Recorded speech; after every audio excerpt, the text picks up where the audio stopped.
A new class joining us this time out at the Extreme Festival is the National Sports Car Challenge. And we caught up with Brian Cook, their chairman, to find out what it's all about. It's based on purpose-built sports prototypes as a speciality class. So we want to try and promote sports car racing again, but for sports prototypes, and that's the initiative, yes.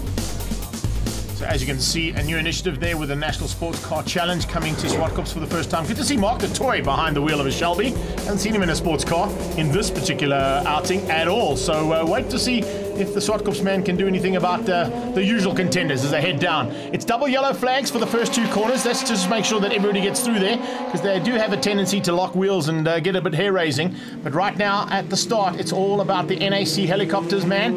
And looks like Alistair Brown has got the drop over Alan Eve coming out of Renexcon and heading to a green flag into Speed and Sound. Well, this is now time to put your foot down. These cars handle so beautifully on this track. And great to see purpose-built race cars again. Wow, this is hot maneuver from the first driver. That looks like Michael Schumacher. It's a Schumacher replica helmet, but problems there for Wayne Stoter as his Nardini seems to have caught fire out of Renexcon corner. We'll have to wait and see if that's going to affect the rest of the drivers at the front end. Doesn't seem to be affecting Alistair Brown or Alan Eve. Alan Eve putting pressure on, looking for a way past. Can't quite make it stick just yet, but definitely hassling Stringfellow Hawk, as we like to call him there, in the red machine. Oh, Alan Eve all over the back end of him, and like when those green flags came out, that was pedal to the metal. He wants to get to the front.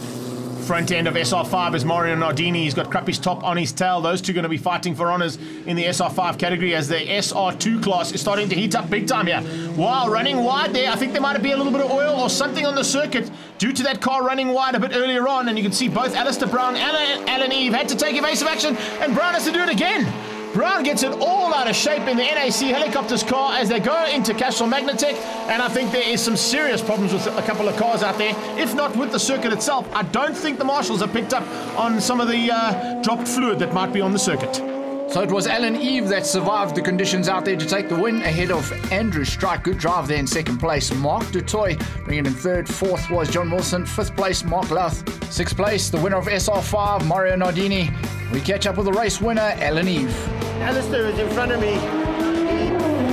He just went wide into turn 6, into turn 4, and I managed to get past him, and then I just had to just tiptoe around turn 2 every time, and I just managed to keep it together. So it wasn't a great exciting race, but I'm happy to take a win.